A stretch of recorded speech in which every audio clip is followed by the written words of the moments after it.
Olá, eu sou Jerônimo Freire, bem-vindo ao nosso canal Jerônimo Freire Educação Executiva. Lembre logo, faz sua inscrição, ativa as notificações, dá logo o like e aí você já tem cumprido todas as suas obrigações e agora é só aprender com o vídeo de hoje, que é a arte de negociar. Você já percebeu quantas vezes você negocia durante o seu dia?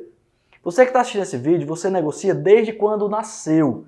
Você precisa dessa circunstância para sobreviver, inclusive. Você negocia com seus pais, com seu irmão, com sua irmã. Depois você negocia as suas compras e muitas vezes você não percebe como a negociação está inserida em sua vida. Quantas vezes você já pediu ao seu pai para fazer alguma coisa e ele simplesmente negou? E aí você pergunta, mas por que, pai, eu não posso fazer isso? E ele diz simplesmente, por quê? Não. Será que você já passou por uma situação como essa? Eu passei várias vezes. Você vai entender o motivo disso. Para iniciar logo o nosso tema, nós vamos falar sobre os 3 pilares da negociação. Fica ligado. O primeiro pilar é o poder. O seu pai, quando ele utiliza o não simplesmente, ele está utilizando a hierarquia que ele tem, o poder que ele tem sobre as suas escolhas, sobre o que você pode ou não fazer. Então, isso é uma negociação muito simples.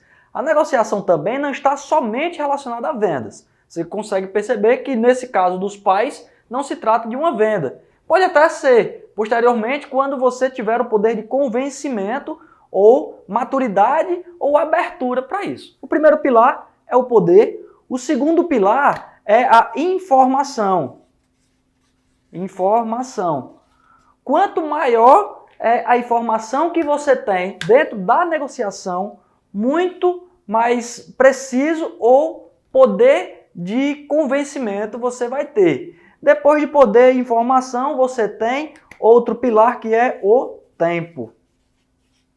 Nós vamos falar agora sobre o primeiro exemplo relacionado à negociação. Vamos considerar que você tem uma grande dívida, ok? Então você, para sanar essa dívida, você tem um imóvel e aí está disposto a vender o imóvel. Nesse momento, não há, fora a sua informação, não há informação para os possíveis compradores que você tem essa grande dívida.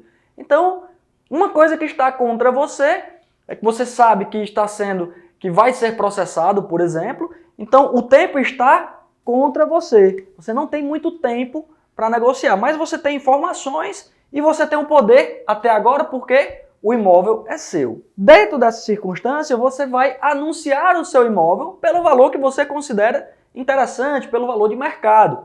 Então, como isso está muito tranquilo, você vai iniciar essa negociação. E aí geralmente as pessoas costumam aumentar o preço para depois dar um desconto, e aí depende muito de como que você vai fazer isso, ok? Então você tem apenas nesse ponto o tempo contra você. Mas aí vamos considerar que vazou a informação de que você está precisando vender com urgência. E agora, como é que você vai fazer?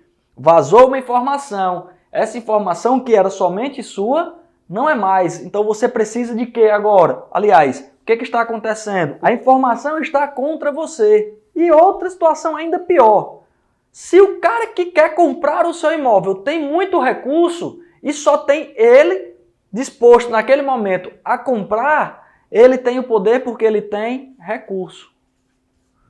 Então aqui o poder também está contra você. Então você percebe que vazou a informação, o tempo vai ficar contra você, a informação também, porque não é informação somente sua, e o poder que você tinha de anunciar o seu imóvel e só vender a quem você quisesse ou pelo valor que você estivesse disposto, vai acabar, não acabar, mas vai ser flexibilizado, porque quem tem o poder é quem tem o recurso. Já que você não tem o recurso, você perdeu também o poder dentro da negociação. E aí começa a se trabalhar questões de ordem psicológica. A negociação, ela precisa, e as pessoas não costumam perceber, as pessoas costumam não estudar sobre negociação. A negociação, ela precisa de planejamento. Por que o planejamento é importante dentro da negociação? Porque é importante você saber o que você quer ganhar, até onde você está disposto a abrir mão, e abrir mão não significa perder, ok? Então é importantíssimo você ter um planejamento. Analisar o que a outra parte pode estar disposta a abrir mão também, o que é que ela quer ganhar. E aí dentro desse contexto você vai aprender a primeira ferramentazinha de hoje, que é ZOPA. ZOPA é zona de possível acordo. É exatamente isso que nós acabamos de falar. Qual é o seu limite, o seu valor máximo, o seu valor mínimo. Vamos considerar que duas pessoas estão negociando. Aqui é o valor máximo de uma, aqui é o valor mínimo e vice-versa. E aí o que é que acontece? Onde é que está a ZOPA, a zona de possível acordo? A zona de possível acordo está aqui, ó. Está dentro dessa perspectiva aqui. Do máximo que um quer e o mínimo que o outro quer, para que você possa de fato ter uma possibilidade de acordo. Quando essas situações aqui estão muito distantes, vamos considerar A aqui, B aqui. Aqui você percebe que não há zona de acordo. O máximo que o A está disposto a abrir mão está longe do que você está disposto a abrir mão. É como se você quisesse vender a sua câmera ou o seu computador por R$1.000 e eu oferecesse R$100. Está muito longe, mas se eu oferecer R$800, se eu pagar à vista, será que você está disposto a vender? Um computador novo vai lá, R$1.200. Então o seu computador já tem um ano de uso, então a gente começa a chegar próximo a um acordo quando a gente encontra a ZOPA, que é a zona de possível acordo. É importante você estudar muito a pessoa com quem você vai negociar.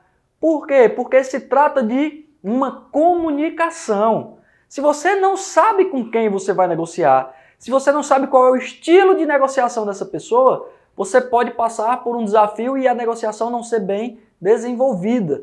Por quê? Porque se negocia com pessoas, você não negocia com máquinas. E as pessoas, elas trabalham ou elas se posicionam de acordo com a sua cultura, de acordo com o seu momento de vida, de acordo com esses pilares. Se a pessoa não tem a necessidade de fazer aquele acordo com você, ela tem mais poder. Se ela tem mais informação que você, ela também tem mais poder. E se ela não tem uma necessidade relacionada a tempos, tanto faz ela firmar o acordo com você hoje ou daqui a um ano, então ela também tem mais tempo que você. Então, dentro dessa escala é importante você saber, quando for negociar, o que você tem dentro desses três pilares. Quando se trata de negociação, você está negociando com pessoas. Então, se você está negociando com pessoas, é importante você analisar o estilo de negociação, tanto o seu estilo quanto da outra pessoa, para que você possa alinhar essa comunicação. Não adianta você negociar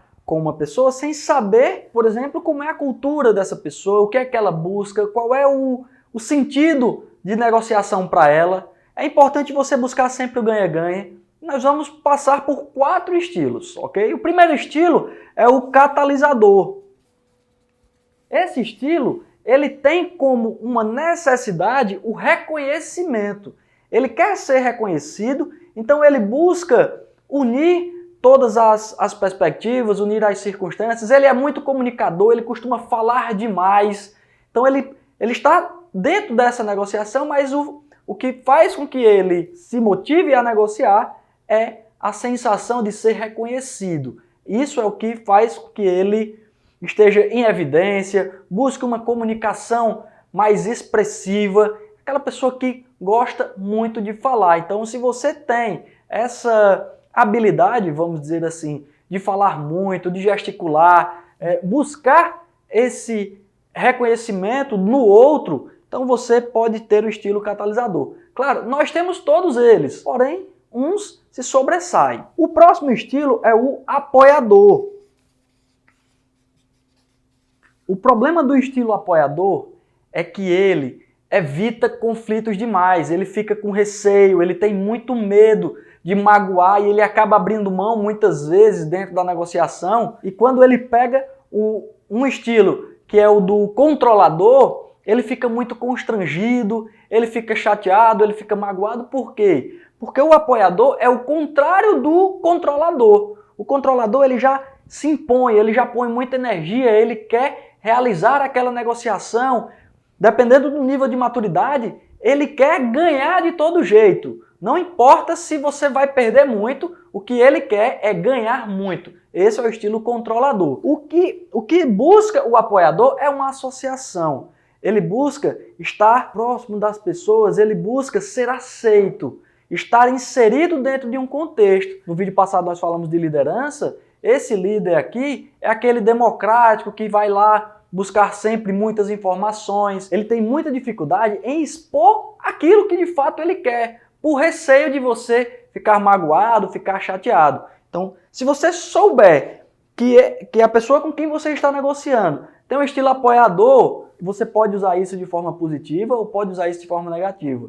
Como é que você pode usar isso de forma negativa? Quando você vai e faz um acordo, uma negociação com um apoiador em que ele vai perder muito.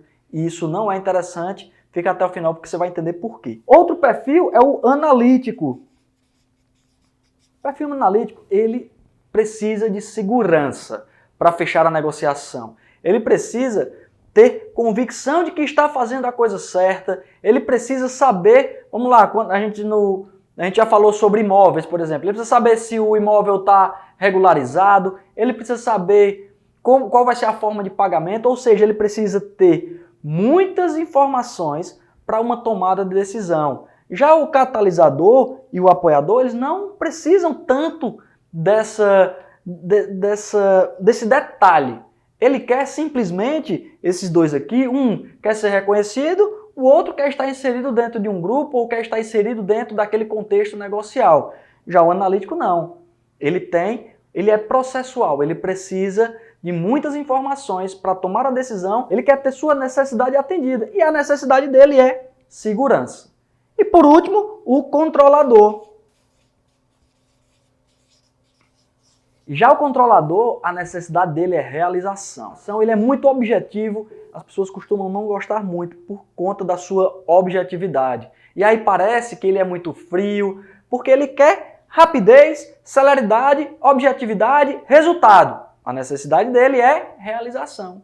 Então, se você se identificou com esses perfis aqui, é interessante porque você começa a analisar o perfil do outro para que de fato você se encaixe, se molde dentro desse perfil. Há um programa de desenvolvimento na China que para você ir à China, você jovem empresário, você precisa apenas falar a língua mandarim. Por que isso?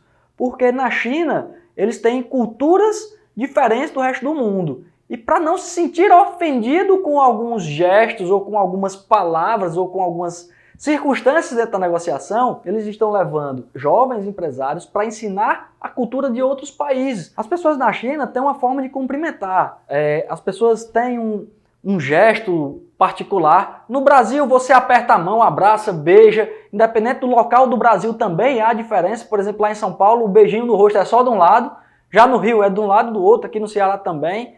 Enfim, então você imagine, você tem um perfil, vai negociar com a pessoa, você aperta logo a mão da pessoa, abraça ela quando no país dela isso é uma grande ofensa. Você perdeu a negociação aí. Há uma propaganda engraçada também sobre isso, está uma mesa de negócios, é um país oriental também, e quando o convidado termina de comer, e ele come no país dele, ele precisa comer tudo como forma de respeito.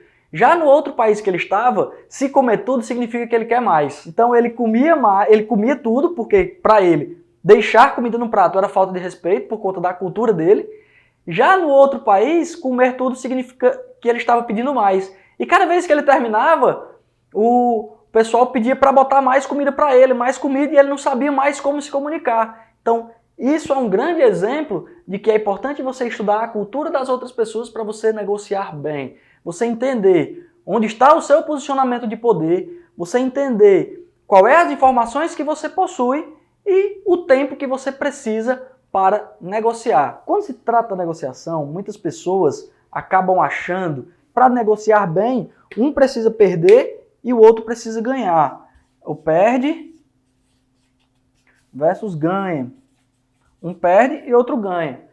Você pode até fazer uma negociação como essa, você ganhar muito, a outra pessoa perder muito. Quando você concluir essa negociação, que ela sair e no outro dia descobrir que foi praticamente enganada, ela vai ficar muito chateada com você e talvez nunca mais ela volte a negociar. E como se trata de relações humanas, a negociação é uma relação humana, Quando você causa esse sentimento na outra pessoa, você pode, em outro momento, não ter mais o poder, a informação e o tempo que você tinha. Essa pessoa que não fez uma boa negociação com você, ela pode acabar em outra posição e você vai passar por uma situação não muito agradável, porque nos negócios a gente costuma falar muito que o mundo gira, hora você está em cima, hora você está embaixo, e não queremos que você passe por uma situação como essa. O ideal hoje é o ganha-ganha, em que você sai com a sensação positiva da negociação e a outra pessoa também, porque aí você deixa as portas abertas. O importante na negociação, quando se trata de ganha-ganha, é deixar a porta aberta, porque você não vai fazer só esse tipo de negócio. E outra, uma propaganda negativa vai impedir você de vender futuramente qualquer ideia, produto ou serviço. Então não é interessante você utilizar, principalmente se você tem um perfil controlador, que você precisa ter a sensação de vitória e a sensação e a convicção de derrota de outra pessoa, como no caso anterior do perde-ganha, para ter de fato um ganha-ganha, manter as portas abertas, manter o relacionamento, porque negociar também é relacionar-se. Então, se você tem um bom desenvolvimento de comunicação, um bom network, uma forma de negociar bacana, honestidade acima de tudo. Honestidade acima de tudo. Sem honestidade, você já começa a negociação perdendo, ok?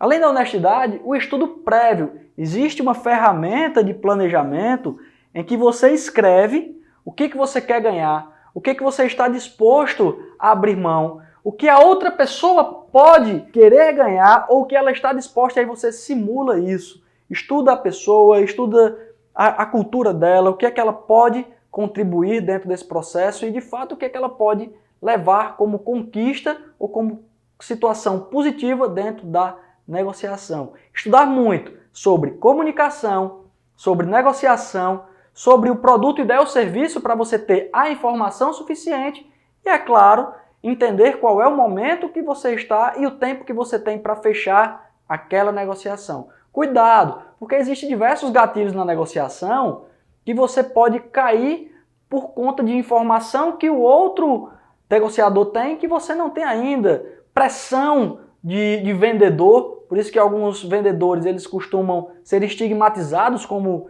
pessoas que não são bem aceitas, porque querem empurrar um produto em você, uma ideia, um serviço, isso não é interessante. Quanto mais você se relaciona, quanto mais você pensa no que o outro pode ganhar, melhor serão suas relações e sua negociação. E isso se trata da arte de negociar. Uma dica de livro, para você que chegou até aqui, Armas da Persuasão. O livro fala muito sobre gatilhos mentais, sobre como trabalhar isso dentro das negociações. E aí você lê esse livro, você analisa o que faz sentido para você e usa nas suas próximas negociações. Então, se você gostou desse vídeo, curte, compartilha com o maior número de pessoas. Lembra de seguir o nosso perfil no Instagram, JF Educação Executiva, sem os acentos. Temos podcast também, JFcast, nas principais plataformas de podcast. Ou seja, estamos aqui para fazer com que você cresça, você se desenvolva e saia cada vez mais vencedor com o ganha-ganha dentro das negociações.